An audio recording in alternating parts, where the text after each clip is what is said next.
lahat naman yata ng majujubis. Kasing sexy sana ako ni Marian Rivera, oh. But like what my daughter tells me all the time, Mommy, I think you should wake up one day and decide that, hey, I'm big, I love my body, I'm beautiful, and I'm sexy.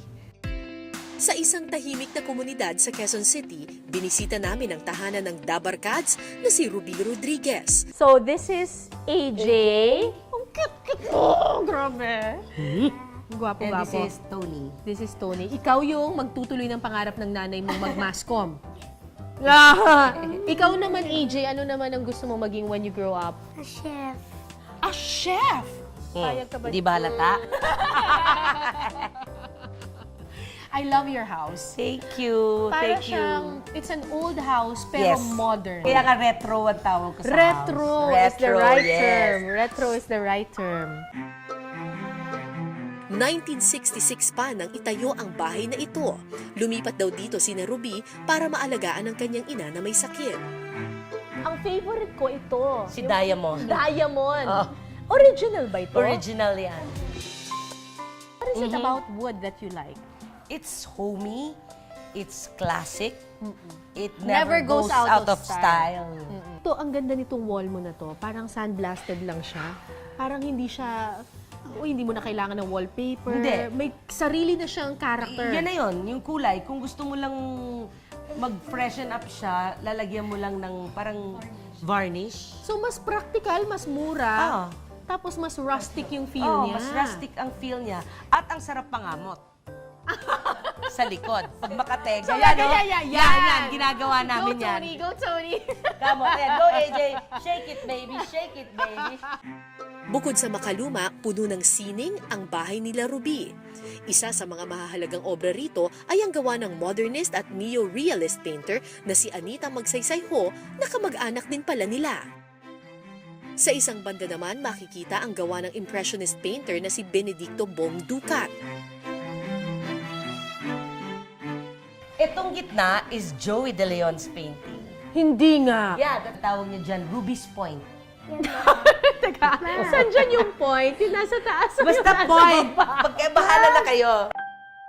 Nagtapos si Ruby sa kursong Social Sciences sa University of the Philippines, Manila at Accounting sa Philippine School of Business Administration. Ni minsan daw di pumasok sa isip ni Ruby na makikita niya ang kanyang sarili sa telebisyon na nagpapatawa. I didn't think I was funny. I just think I was normal. It was just my friends who were saying na, yun, funny daw ako. Hindi mo sinasadyang magpatawa. Hindi. Talagang ganun lang ako eh. Ako yung pagka lunch break noon nung high school, lunch break, ako yung pupunta sa gitna ng klase, tapos ginagaya ko yung mga teachers namin. Hello, teachers! Mabubuking ako. Ginagaya ko sila. Tapos tawanan na kami sa buong klase, ganyan. Oo. Basta gusto ko lang yun.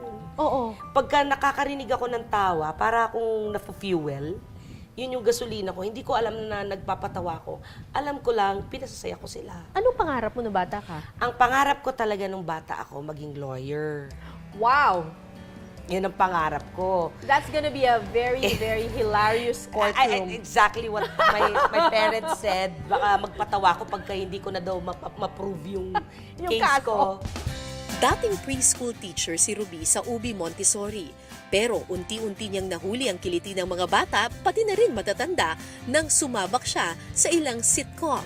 My older sister, Sindoy, actually, ang friend ni Miss Maricel Soriano. They're really, really very close.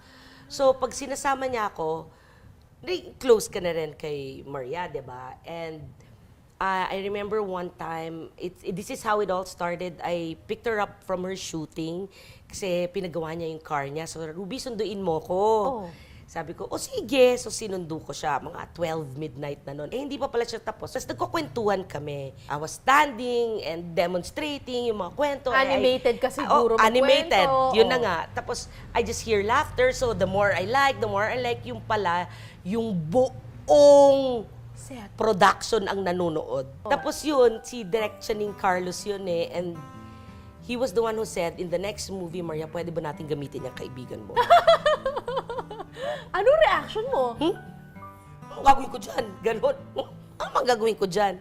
Tapos sabi, sige na, ito yung bayad. Siyempre, at that time, parang, Yan. Magkano ganyan. yung unang bayad mo? 1,000 a day. Oo nga pala. Late yun Malaki mga ng bagay ang 1,000 nun. Ang laking bagay nun. Eh, nagtuturo ako nun eh. Magkano lang sweldo Magkano mo lang nun? ang sweldo ko nun? Private school pa ako. Parang malaki ng, parang 3,000 plus lang yun. A month? Or A month.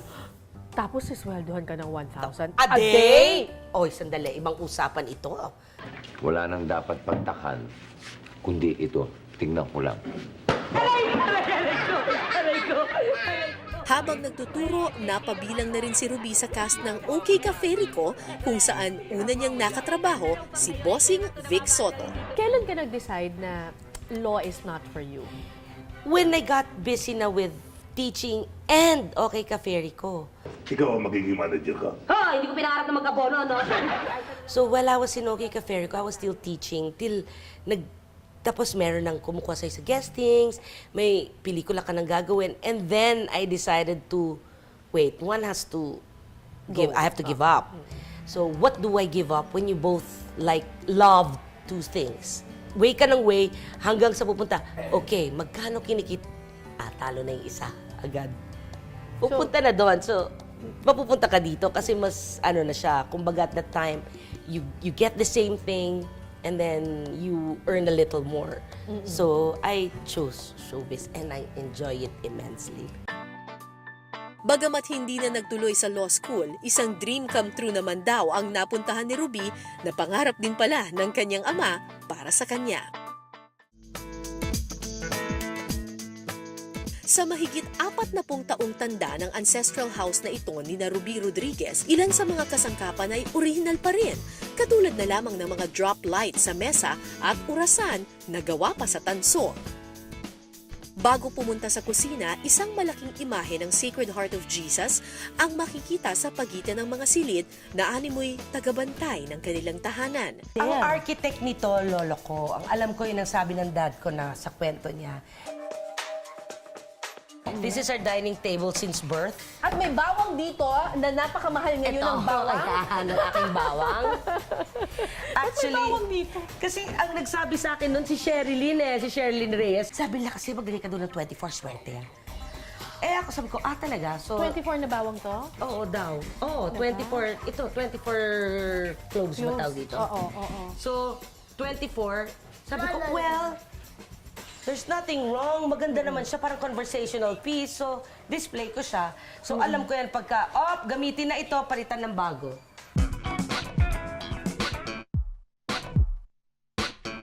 Ang ganda ng tiles! Ito yung original tiles kasi ito. Ganda! Ito yung lumang tiles. This one is modern too. No, this is original. This one. Parang floating Parang siya siya. nakahang. Nakahang siya, Nung floating. ginawa yung house, Oo. ito na yung lamesa, ito rin yung chair, kasi ito yung bread, at ito ang favorite place ng mami ko noon, tuwing umaga. Ayun, yung butiki. Ganyan. Kaupo siya dito. So, Ganyan. so Breakfast ito, look to eh. Ito, ginawa talaga to kasama ng bahay. Kasama ng bahay. Ang galing! Ano? Who's there? Bisaya. Bisaya who? Paano ka ba napasok sa Itbulaga? From Okay Cafe Rico, Si Bossing. si Bossing kasama ko na, di ba? Kinuha nila ako for bulagaan lang. Okay. Kasi dati ang Itbulaga, ang bulagaan niya, it was already from my 3 idols that came. Na yung parang, teka, sino pinagamitan natin? Marunong naman yan eh. Nagpapabulagaan pa, kuha pa kayo ng iba. So they got me to host. Siya po ay tutula para sa atin ng Ang Kapaligiran. Wow. What is it like working with Vic Soto, Tito Soto, and Joey De Leon? Nakaka-intimidate ba? TVJ? Sa umpisa, but the 3 have different personas. Okay. Si Tito Sen, Tito Sen is really bubbly. He talks to everyone. Si Joey talaga ang magulo. anong magulo? Magulo. Siya yung mahilig magbiro. Oo. Si Vic ang quiet. Snob ba si Bossing? Hindi. Quiet lang siya talaga. Saang bayang ginaganap ang taunang parada ng mga lechon! Hindi ka na-offend minsan when people call you fat? Baboy sa Bulaga, pag linoloko na ako ng mga idol natin, ng mga mentors ng TVJ, pag pinaglaruan nila ako, mas gusto ko kasi sila, hindi ka nila paglalaruan pag di ka nila gusto. Pero pinangarap mo ba siya nung bata ka na, sana ganun ako ka-sexy, ganun ako ka Lahat naman yata ng majujubis, yun ang mga, sana ganyan din ako. Kasing sexy sana ako ni Marian Rivera, oh. Yung ganon. Lahat naman eh. But what my daughter tells me all the time, that yung may nabasa siya, she told me this, Mommy, I think you should wake up one day and decide that, hey, I'm big, I love my body, I'm beautiful, and I'm sexy. I go, okay, I'll do that. You were never insecure about your weight? Of course, nai-insecure pa din ako. Hanggang ngayon? Oo, kasi parang pagka, kasya ba ako dyan? Yun ang una ko itatanong, makakaupo ba ako dyan? Yun, laging, may ganun pa rin. Kailan mo natanggap talaga na ang aking weight, ang aking katabaan ay asset ko? At ako'y maganda dahil ganito ako, dahil mataba ako. Siguro nung may nag-propose na sa akin for marriage. Na, despite of my weight, here I am. Yung sexy kong friend wala, ako meron. So, nagkataon lang na ito ang vessel ko, na ilagay ako sa barko. So, yung iba sa bangka, yung iba speedboat, ako barko. Mahalaga rin ang Itbulaga para kay Ruby dahil dito niya nakilala ang kanyang asawa na si Mark na dati nilang writer. Naalala ko yan, hindi ko makakalimutan. Siya yung may hawak ng boards. Si Joey at si Vic yung nag-host. Pagpasok ni Joey sa dressing room, nakita niyo ba yung bagong writer? Ang gwapo ah! Sabi niya. Tapos sabi ni Joey, Ruby, kasi ako yung dalaga. Tirahin mo na! So, paano siya nanligaw sa'yo? I remember it was closing segment ng Bulaga. Yung, alam mo yung may mga pinibigay yung mga batiin-batiin. So, kami ang bate-bate. May binigay siya sa aking papel na pinabate. Sa akin niya inabot. So, pagkaabot ko, isabi ko, happy birthday to ganyan, happy birthday ganyan. Tapos, pag ganun ko, nung iba niyang inabot, happy birthday, hello to ganyan, hello to ganyan. Would you like to... Tumigil ako. Bakit? Ano nakasulat? Tapos, ginanon ko lang. Tapos, binulsa ko. Tapos, hinabol ko. Tapos, tumatakbo na palabas nung nasa celebrity pa kami noon. Oh. Tapos, ginanon ko na, lapit na ako kay Christine. Ano sinulat? Would you like to go out with me? Oh my God! Kilig! Ayoko naman.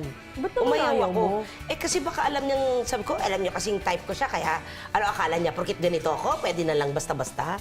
So, isang buwan yun bago ako umuo na mag-date kami. Wow! Ganda ko, di ba? Sakipot pa. 22 ang bewang ko doon. yun yung kwento nun. And then the rest is history.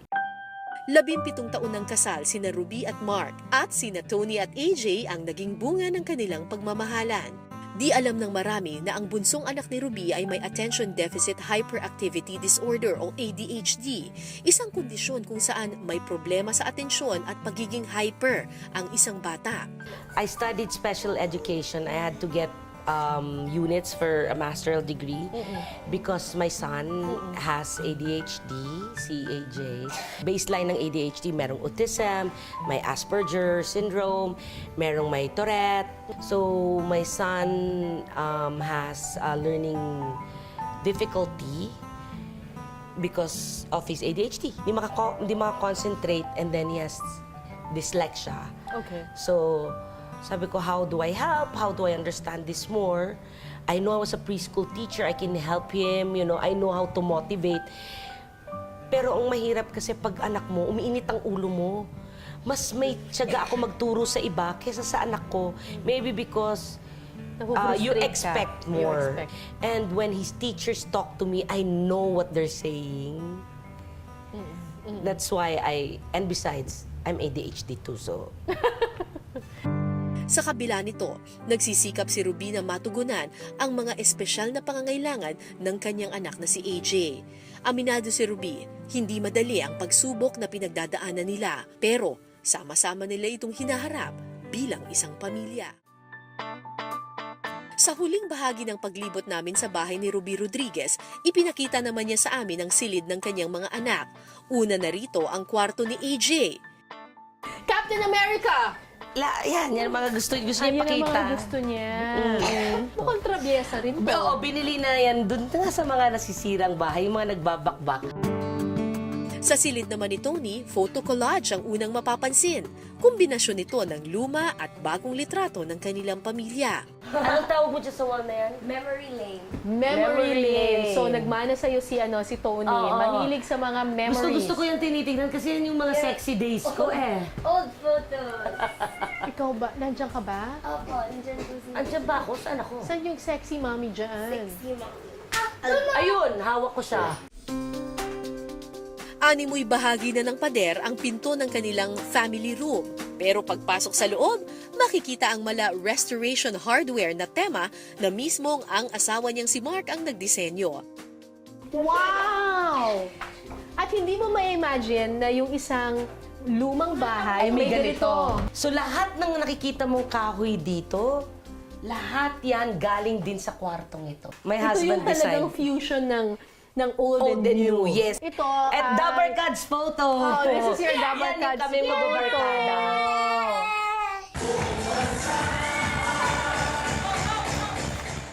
Parte na ng bawat araw-araw ni Ruby Rodriguez ang programang Eat Bulaga. Sa loob ng 23 taon, nagsilbi itong pangalawa na niyang tahanan.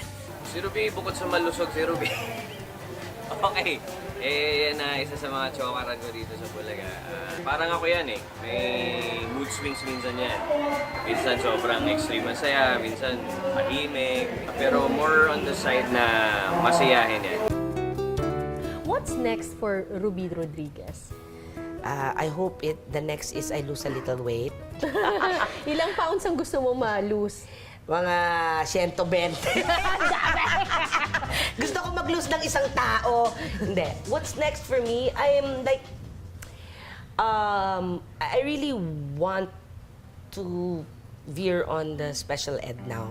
Talaga? Yes. Convincing my sister, the doctor, she's the pediatrician. She has a lot of friends, like the developmental doctors. And I'm convincing her na, tara tayo. Sabi ko, So and gusto then... mong bumalik sa pagtuturo? Oo, yung pero special ed. Sa pag-aaral ko at sa pag-iikot ko sa Bulaga, ang dami kong nakitang public schools na maraming may special ed students, okay?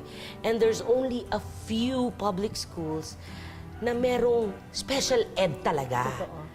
Na Kasi marami may na rin. building sila na talagang meron silang mga SPED teachers. At siksikan yung mga therapy centers because there's mostly leave. So iniisip mo ba na darating ang panahon na iiwan mo rin yung Bulaga? So ayaw naman siguro at sa gusto natin. Ang pangit naman siguro nag-host akong naka-walker, di ba? O baka mamaya tinutulak na ako ng anak ko. Hindi ba yata maganda Pero hanggang yun? kailan? Hindi ko alam. Hanggat gusto pa nila ako. Hanggat okay pa ako sa kanila, hindi ako aalis. Well, okay na okay ka talaga sa amin. Okay pa naman. Thank you. Maraming salamat, Ruby. Maraming salamat ka. Thank you for making Thank us you. laugh, for making us happy, and now for inspiring all of us.